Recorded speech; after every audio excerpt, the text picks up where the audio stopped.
Welcome to Taking Care of Your Business. Ideas for leaders who are humble, hungry, and smart. At a recent party, someone asked me, "What do you do and why do you do it?"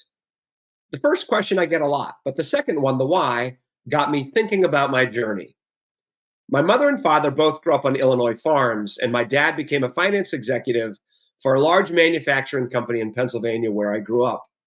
They were married 73 years.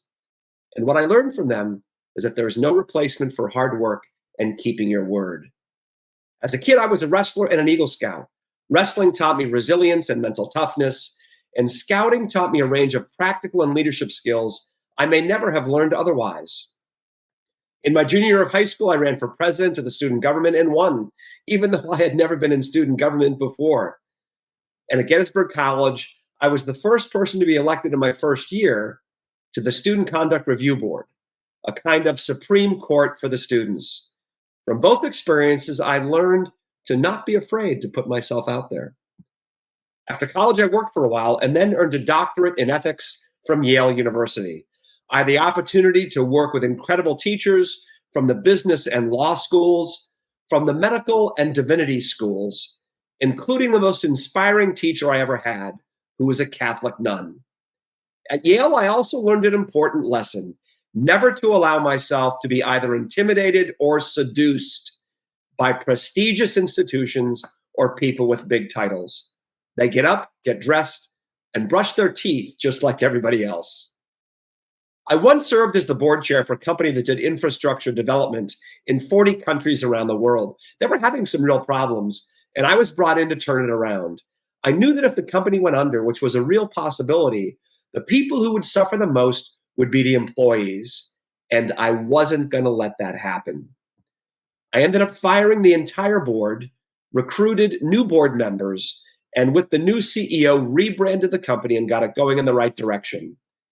1,000 employees kept their jobs. 1,000 families continued to flourish, and their communities were strengthened as a result.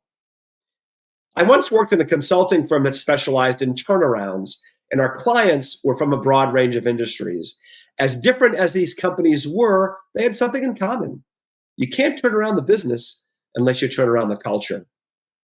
Before moving to Long Island, where my wife grew up, the biggest turnaround I was involved in was when I served as the chief ethics officer for a company that had experienced a financial fraud to the tune of $120 million.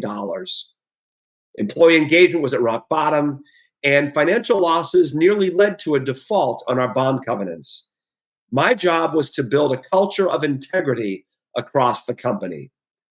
Warren Buffett once said it takes 20 years to build a good reputation. It took us nearly as long, 13 years.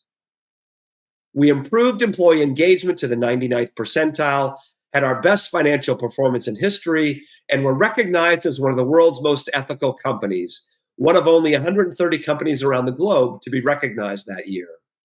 Which leads me back to the question the person asked me at the party: why do I do what I do? As leaders, we often find ourselves anchored in a comfort zone that limits our growth and the growth of our organizations. The real transformation happens when we step into the unknown and embrace the challenges that come with it. Whether you're leading a company, nurturing a family, shaping a community, or trying to figure out how to do all three, what I do is to help you break through barriers, drive success, and create a life filled with purpose and impact.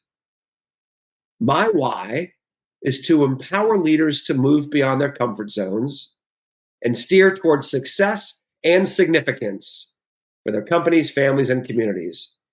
And I do this as a Vistage chair, leading peer advisory groups and executive coaching. This is why I get out of bed in the morning. What's your why? Thanks for joining. Until next time, I'm Jeff Oak.